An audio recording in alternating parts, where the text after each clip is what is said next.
Well, hi, welcome to the KaiNexus Continuous Improvement Podcast. I'm Mark Graban. We're joined again today by co-founder and CEO Greg Jacobson. How are you, Greg?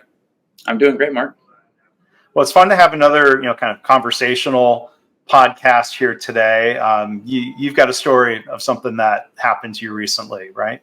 Well, it's funny. I was about to tell you, and you're like, "Wait, hold on. Don't tell me the story." And we're trying to eliminate wasted motion. There you go. We can just talk through it. So these two things happened, one last night and one today, and I think it's related to process improvement. It's related to continuous improvement, and it's really related to respect. When we talk about respect for people as one of the kind of main pillars of a Toyota production system, but the other one is really respect for customers. And I think a big way to show that respect is just acknowledging that someone's there, right? So last night went to, as you know, I live on South Congress here in Austin, went to a local place, and it was one of those restaurants where you wait in a line and you go up to the cashier and you put your order there, and it was super slow.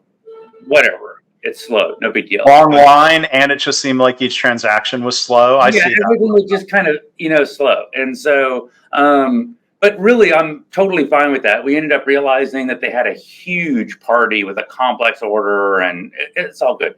Yeah. But then when we walked up to the cash register, like there was no, "Hey, I'm sorry that took a bit," or "Sorry to keep you waiting." And then there was no even recognition that we were there. Hey, we'll get to you in a minute. Welcome. I see you. I acknowledge you. Like, give me 20 seconds. I'm wrapping an order up, or whatever this person was doing.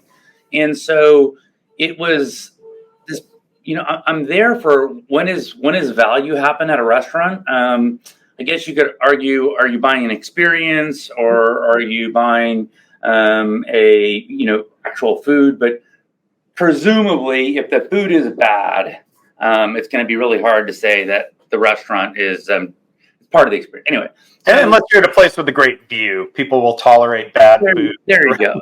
But there's no reason. To me, there's like this is free, right? For someone literally to say, "Oh, hey, I see you right there. Just give me 1 second. I'm just wrapping something up." And so, I turned to Adrian, my wife, and was just like, I kind of don't really want to come back here for another. It had been about 6 years since we've been there. Yeah. But, I kind of don't. Is it because of a bad experience, or you just hadn't thought about it for a while? Pandemic, hadn't thought about it. It was one of these places that always had a line, and it's like, that's just, we're not going to wait in that line. And so, but we hadn't even had the food yet. The food was great, by the way, the rest of it. But it was one of those things where it would have cost nothing. And it would have just shown the respect of you being there, just to look someone in the eye and just say, "Be with you in a second." And anyway, it passed off, right? So whatever. So then I went to a doctor's appointment. Everything's good. Got some wrist pain, whatever. And it's one of these places where there's like a window and there's 3 people on computers, and so you kind of walk up and you don't really know. Yeah.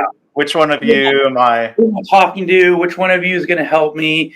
And so there's this like super awkward kind of experience. And keep in mind, like, when is the value really going to happen here? Probably when I'm seeing the doctor and transacting information about my, MRI result for my wrist.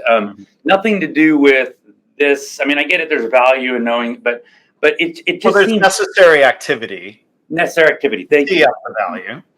To get to that point. And so it's just one of these things where it just seems like it would be free for one of them that's going to help me to be like, "Oh, come over here," or, "Oh, like look at me in the eye and just say, 'Oh, I'm not the person to help you,' or I'll be with you in just a second," or like, why put me through this kind of awkward kind of situation?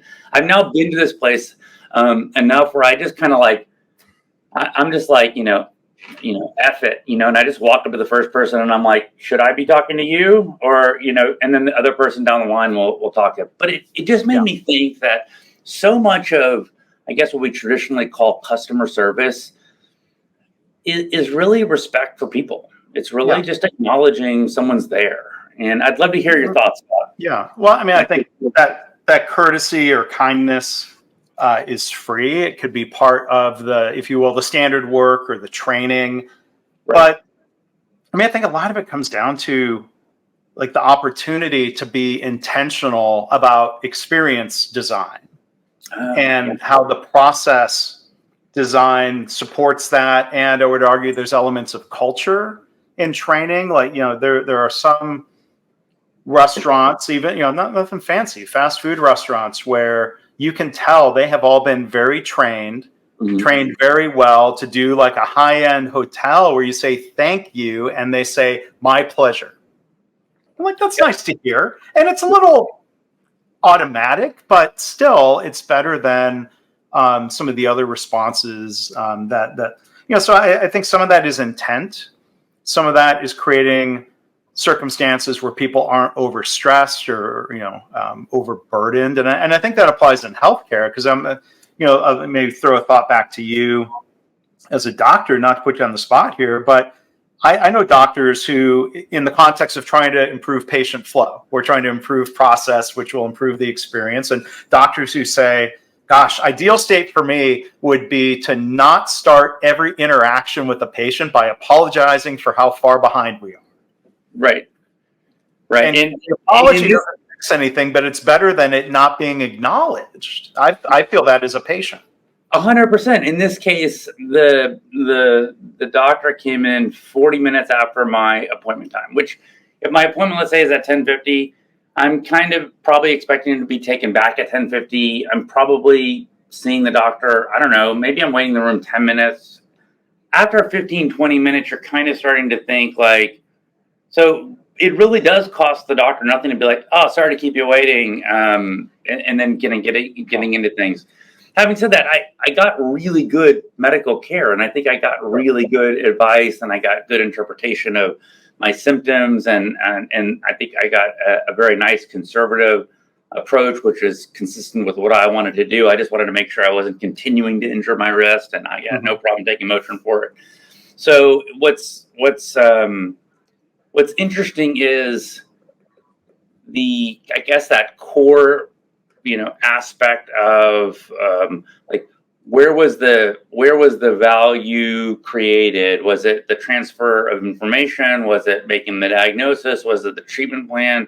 Like maybe there's kind of that core element, but then creating an experience around it, especially in the situation, we'll pick on healthcare, especially because the patient doesn't know if it was good care. Right. They don't know if they got the right answer. I happen to not know about the risks specifically in this area, but I know if the doctor was being thoughtful and kind of put me on a good path, way better than you would, for instance, just because I'm a physician.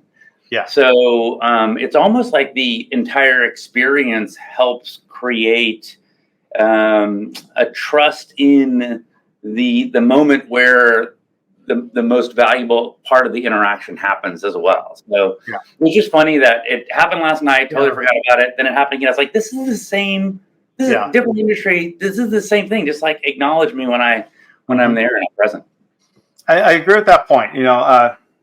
Acknowledge the delay, and then there's the question of what else are we going to do? And I think there's a difference in mindset where I think a Kaizen mindset or a continuous improvement mindset says, well, things can always be better. If we're not providing the ideal experience to each restaurant customer, to each patient, let's strive to do better. There's another view where, a business owner or a practice owner might say, well, that's not the constraint in our business. Like we're serving as many customers as we can as it is. If that one customer is annoyed and doesn't come back for 6 months, for one, they're never going to know that you were annoyed and why you didn't come back.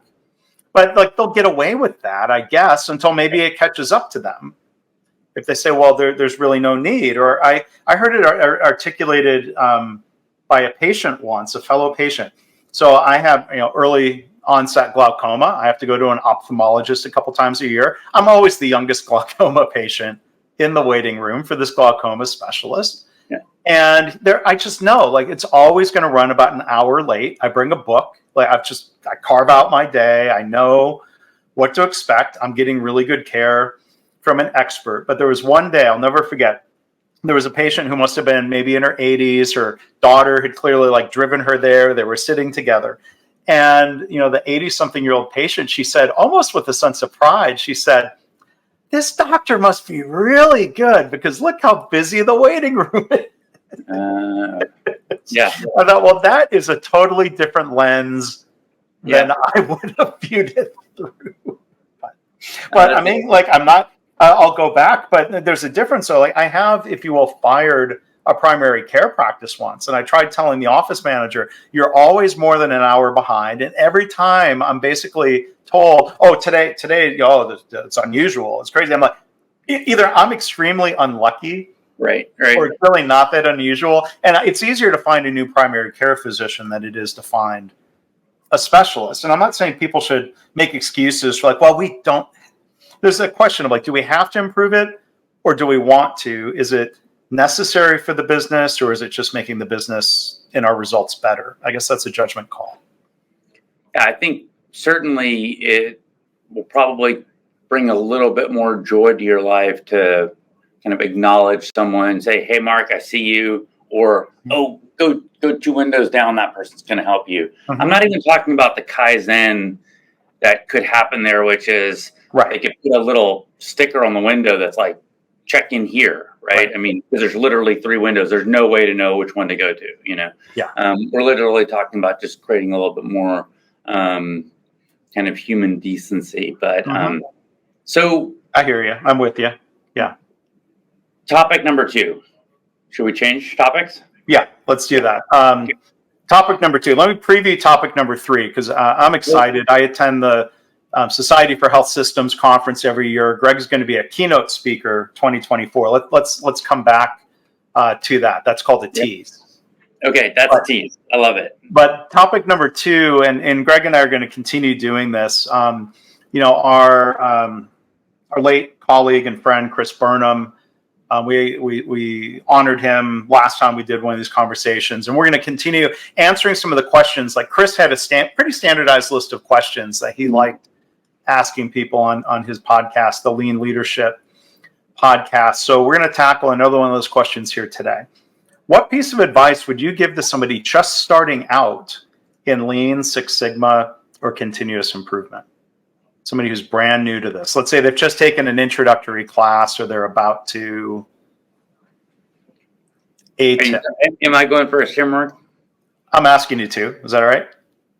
So my advice is to read. I think that professional adults need to have a habit of reading in order to constantly be introducing their brain to either old concepts in new ways or to new concepts. And I think that is the way we get our professional muscle going. So I literally started my continuous improvement journey with a book. As you know, Miyazaki Imai's book, Kaizen. Actually, here, look, for those watching, I have a copy sitting right here. that was not planned. That was not staged. Yeah, exactly. And so, I was introduced to a whole new, area of thought and of knowledge from reading. So get into a habit. My habit does not involve a book now. It's all audiobooks and podcasts. But I think podcasts are a great source of knowledge, but I think also audiobooks or just like the book format is also a very good source. It just allows you to go deeper in a subject. I love when I find continuous improvement in non-continuous improvement books. Yeah. And so I was just we were just riffing on a book, Scaled Up. Is that what we, pulling it up? Scale Up. What was the exact title? Scaling Up. So Mastering the Rockefeller Habits 2.0. So one, it has the word habits in it, which that's going to be the tease for topic number 3. Right. But it was so great just to be listening to this book. And then it literally turned into a continuous improvement book. And so that's my recommendation for people starting out. What about you, Mark? What's your recommendation? So many, so if I were to pick one, we could do a whole series on maybe, tips for people who are starting off, or maybe we do a webinar together because,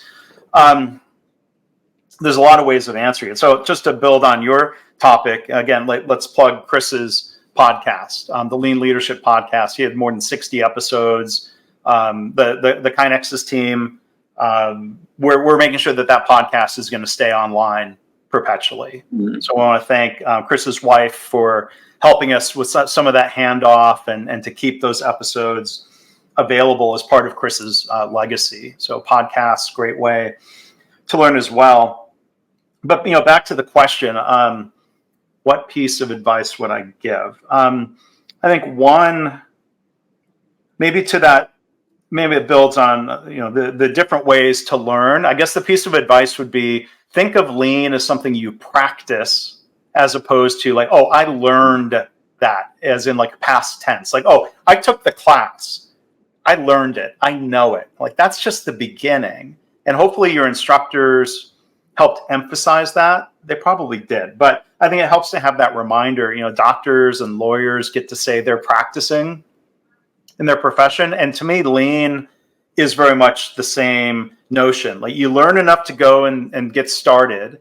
And then hopefully you have feedback loops of your own reflection, feedback from others, of thinking of this as PDSA cycles. I've learned some things. Now I'm going and engaging with people in improvement, hopefully engaging with others, not doing it yourself. And, and getting feedback of like, okay, well now, that didn't go exactly the way I thought. So I've learned something a little bit deeper about a lean tool or a lean method, or I learned more about engaging people in change. And I think just trying to encourage people from the beginning, think of this as the beginning of a long learning journey. And I think back to one other thing I'll add, I'll never forget the example of somebody I was working basically as an outside consultant to an auto supplier 20 years ago.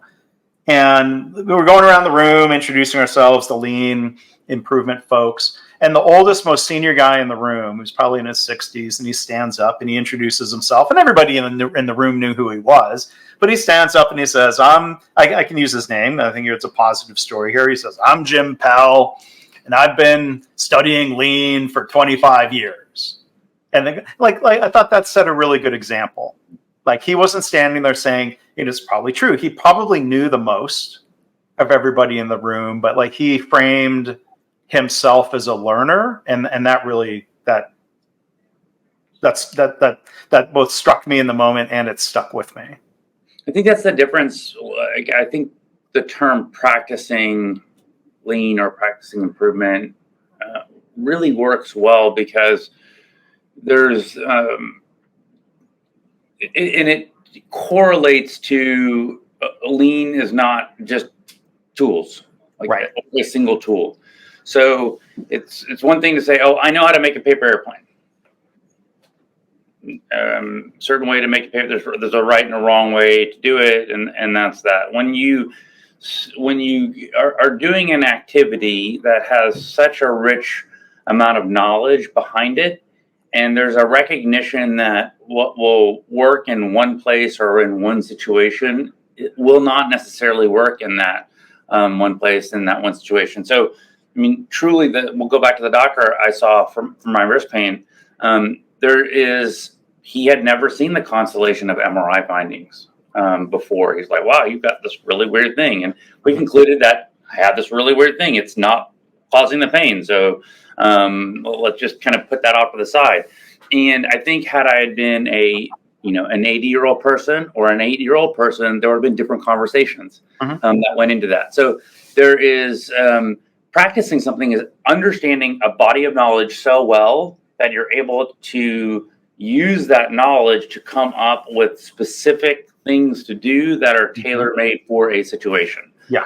And having seen the patterns enough to know, oh, I recognize this pattern in this area. I'm going to apply this body of knowledge in a certain way. And so I think that's where you can say, because truly, if you go from hospital A and say, oh, we're going to do exactly what we did in hospital A in hospital B, and just think it's going to work, it's just not. And then, especially when you're going across industry, so it's all pulling from this large body of information, but kind of understanding when to apply different things and in different ways, and then being creative. That's when you get into a practice. That's why you are a practitioner. Yeah. And I think there are great parallels to what you described there to the practice of lean. People in healthcare will say, and there's usually nuance and context around it, but every patient is unique. Right. And you could say every KaiNexus customer is unique. Every consulting client is unique.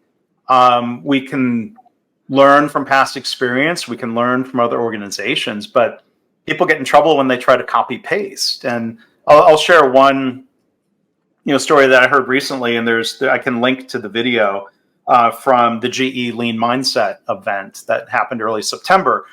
Jim Farley, the CEO of Ford, he started his career at Toyota, and he was there 17 years before he joined Ford, maybe over a decade ago, and he became CEO in to the displeasure of his Ford family, might I add. Yeah, he grew up in a Ford family, and he says it was tense for a long time. So he came back in an opportunity to try to help really transform Ford in different ways. So he has all his experiences of what he knew worked at Toyota.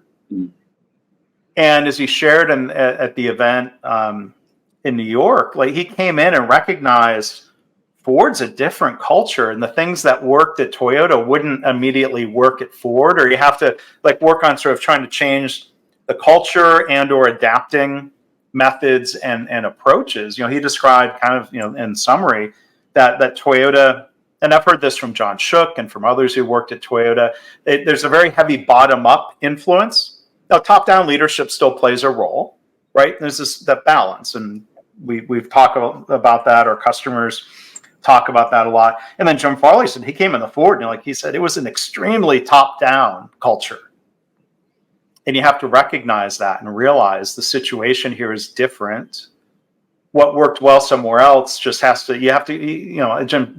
Farley was trying to figure out, and maybe is still practicing this, of how do we make it work at Ford? That's different than if you were opening up a brand new Toyota plant and said, well, we're going to do the Toyota thing in this new environment. Now that's different than the existing plants even, but Ford was even more different. So what I think is interesting is this dichotomy of, we started this conversation with, what would you recommend for people when they're beginning? And there is a dichotomy at the beginning. Things really need to be black and white, because you need to be able to start building that knowledge base. And if you say, oh, well, we're going to do this, but in this case, you might want to do it this way. In this case, you might want to do it this way. In that case, and all of a sudden, to a new learner of something, it's there's too much nuance, right? A medical student just wants to know, okay, this is pneumonia. What antibiotic should I give? Right? That's very different than a third-year resident, where you can start getting into the subtleties of, well, let's talk about what are antibiotic possibilities and which ones. Why would you want to pick these versus those? If you start with that conversation with someone, it's just it's information overload. There's no way they can kind of categorize information. And so as you're beginning, I think it's okay to initially recognize, okay, I'm just going to put things in boxes and start learning things like the purest way they can be done. As long as you're open as time goes on, that you're going to see different experiences and you're going to become more nuanced, and you're going to go from kind of learning something new into being a true practitioner, being someone that says, I've studied lean for 25 years. Well, that's phenomenal. That's great. That means you haven't just learned it for 6 months and then just gone and applied that 6-month learning over and over and over. Yeah. And one other thing I'll add on this is it makes me think of the approach to teaching and learning and practicing Toyota Kata. Like Mike Rother, and others would be pretty directive of, here is the starter kata. These are the questions you should ask in this sequence and these circumstances. But then they emphasize, then over time, at some point you feel free to start tweaking it and customizing it. At some point, yes, whether it's a problem-solving template. I mean, there's some people who say, oh, forget the template. If you're going to do an A3, start with a blank sheet of paper. It's the thinking that matters. Like, well, when people are new to A3 thinking, they want a template. Yeah. Or they need a template. And then, but I would add, like, hopefully there's also coaching. So you're not just stuck with like, here's this template, it's overwhelming. Like you need that coaching and support, I think, to be a practitioner. I will simply state that I'm playing guitar pretty regularly now for 8 years, and about 6 years into it, I had just hit this plateau, and I got a teacher, coach. It has revolutionized my playing and my understanding of music. And so if you feel like you are hitting a wall in something that is a practice, we all need disciplined practice, intentional practice, but we all need a coach as well. So that will 100% add that nuance that you're looking for. Yeah. All right. Well, then to wrap up, final topic. We'll put a link in the show notes here. I'm super excited, Greg, that you're going to be a keynote speaker, because I've attended this conference almost every single year since 2005 or 2006. The Society for Health Systems, part of the Institute of Industrial and Systems Engineers. Like, that's my professional academic, that's my society, especially the healthcare part of it. So they do a conference every year, the Healthcare Systems Process Improvement Conference. It's going to be held in Atlanta, February 13th to 15th, 2024. And Greg is one of the 3 keynote speakers. One of the other keynote speakers is somebody who does lean work at Chick-fil-A, that one of these organizations where they're taught to say, "My pleasure." I've interviewed David Reed before, so it'll be fun to hear from him. But Greg, I'm excited you're a keynote speaker. Give us, a little bit of a preview of what you're going to be talking about at the event. Well, I'm definitely going to have a lot of fun. If anyone's participated in any kind of talk I do, I can't tell you exactly where we're going to go and what crazy stories are going to come up, but I hopefully will have everyone laugh, at least part of it. I have been really interested in expanding my knowledge, my discipline, and my understanding of habit science. And I think habit science is a critical part of building cultures of continuous improvement, and there's this whole body of knowledge that's really been developed over the last several decades that has given us a deeper understanding of how we form habits and how we have habits sustain. And thinking about those type of kind of areas of knowledge and applying it into an organizational structure, I think is fascinating. I think you can really accelerate and leverage the amount of energy that continuous improvement coaches are putting into the system. I mean, if you have 10 units of energy, why not use your 10 units in the most efficient way possible to have 100 units of impact, if you will? Mm-hmm. And so that's what we'll be talking about. We'll be talking about habit science, and then we're going to be doing I can't remember what they call it, but it'll be more of a practicing portion as well, where we're going to get our hands dirty and build some habit loops and design some things out. So more of an action-based workshop type of situation. So should be a lot of fun. I did not realize that this conference was so aligned with your history, Mark. So I hope I'm not taking up a spot on the stage that you would have normally.